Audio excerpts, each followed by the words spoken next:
Mr. Kanaya Kumar. Hello. Jai Shri Ram.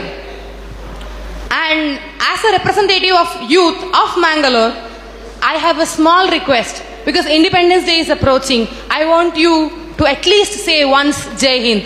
If you please can say Jai Hind once, it will be a pride to Mangalore. देखिए, एक तो आपने जय श्री राम कहा है, लेकिन हमारे यहाँ लोग सीताराम बोलते हैं। हाँ।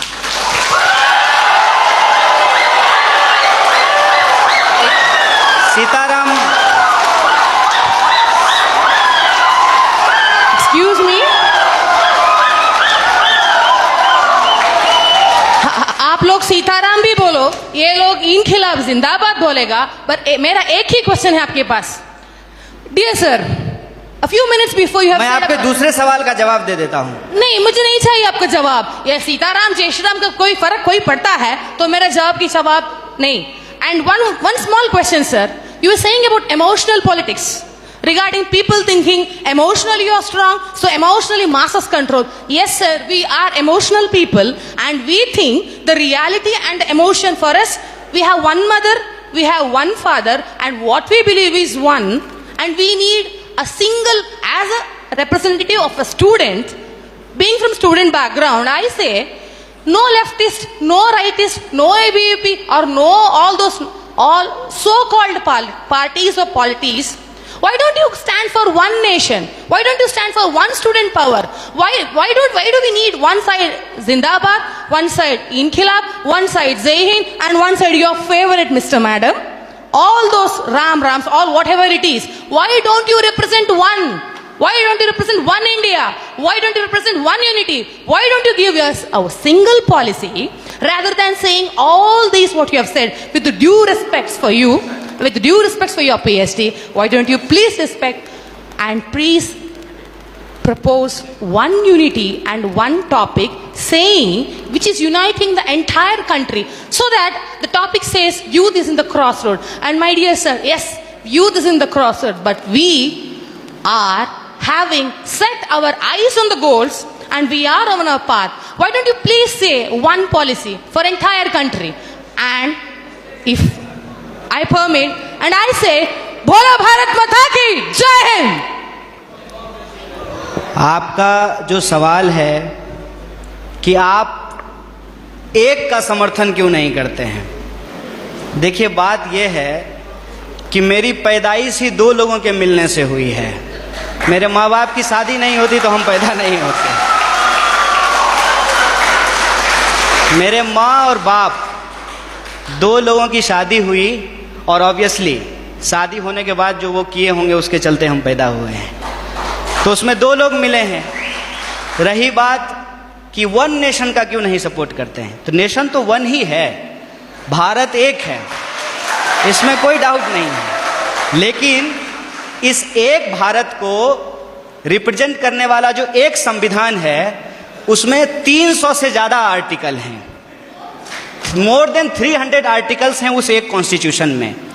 और जो आप कह रहे हैं कि वन नेशन, उस वन नेशन को रिप्रेजेंट करने के लिए जो एक पार्लियामेंट है उसमें भी दो सदन हैं, लोकसभा और राज्यसभा, और उसमें से जो चुन करके लोग जाते हैं उसमें भी कोई एक लोग नहीं जाते हैं, उसमें 545 मेंबर्स जाकर के पहुंचते हैं।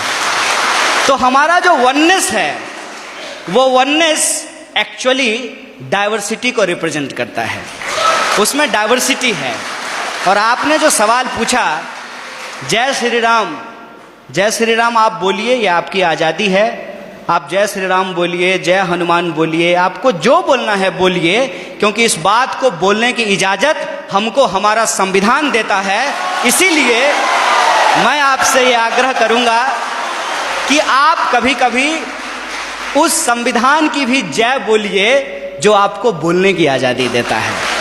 और रही बात मेरी, तो मैं आपको बता दूं, मेरा तो जन्म ही मिथिला में हुआ है। मेरा जो घर है वो घर जिस डिस्ट्रिक्ट से मैं आता हूँ उसका नाम बेगूसराय है और वो मिथिला में होता है।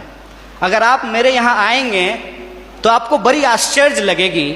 हमारे गांव में हर साल ये जो अगहन का महीना होता है हिंदी का, उसमें अयोध्या से बारात आती है और लड़के आते हैं बाराती बन करके, और राम लक्ष्मण आते हैं बर बन करके।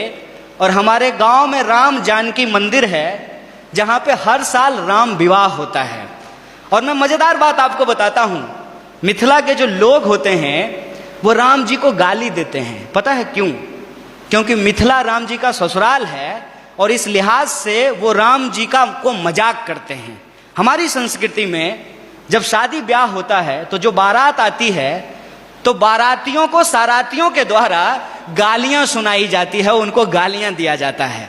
जब आप हमारे यहाँ आएंगे तो आपको बड़ा आश्चर्य लगेगा कि राम जो भगवान हैं उनको स्वागत में लोग गालियां दे रहे हैं। ये हमारा ट्रेडिशन है। और हम जिस संस्कृति जिस कल्चर में पले बढ़े हैं वहां कभी भी किसी भी भगवान को अकेले नहीं याद किया जाता है। आपने कहा ना वननेस, उनको अकेले नहीं याद किया जाता है।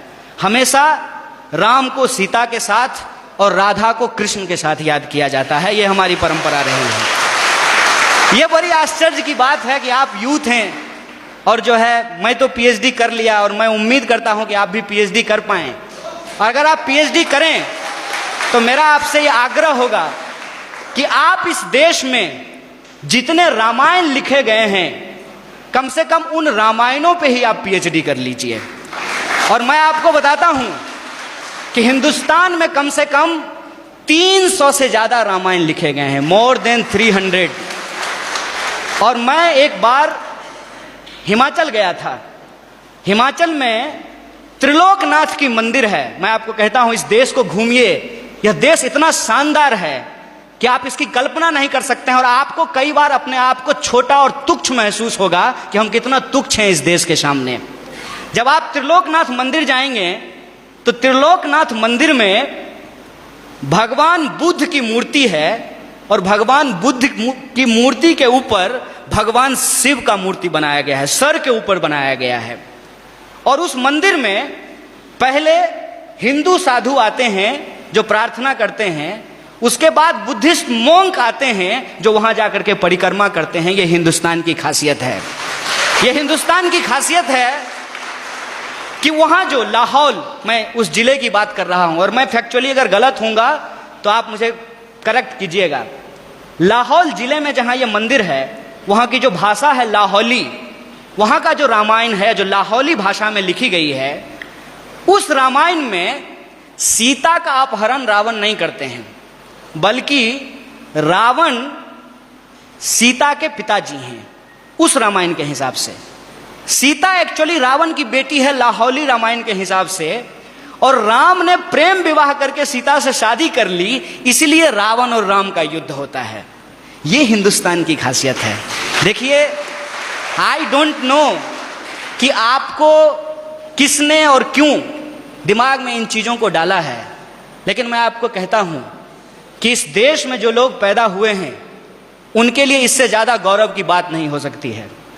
अगर आप हिमाचल जाएंगे तो आपको महसूस होगा कि आप स्विट्जरलैंड में हैं, और अगर आप मैंगलोर और गोवा के बीच पे सोएंगे तो आपको लगेगा जैसे मियामी के बीच पे लेटे हुए हैं। अगर आप इस देश के मैदानों में घूमेंगे तो आपको लगेगा कि ये अमेरिका के उस ग्रीन मैदान से भी ज्यादा बड़ा मैदान है। अगर आप दक्षिण के पठारों में घूमेंगे तो इसकी अपनी एक खास बात है। अगर आप छोटा नागपुर के पठारों में घूमेंगे तो वह खनिज संसाधनों से भरा हुआ है। मैं आपसे यही कहना चाहता हूं, आपका देश आपका है, जैसे आपकी माँ आपकी है। और आप अपनी माँ से यदि प्यार करते हैं तो ये आपका निजी मामला है। लेकिन जब आप रोड पे चल रहे हो, कोई आए कोई भी रंग का झंडा लेकर के और कोई भी नारा लगा करके, चाहे वो इनकलाब जिंदाबाद बोले या जय श्री राम बोले, वो नारा लगा करके, वो झंडा दिखा करके आपसे कहे कि तुम अपनी माँ से प्यार करते हो, जरा करके दिखाओ, तो आपका क्या जवाब होगा? यह देश हमारा है, इस देश से हम प्यार करते हैं। और हमारे लिए, इस बात को याद कीजिएगा, हमारे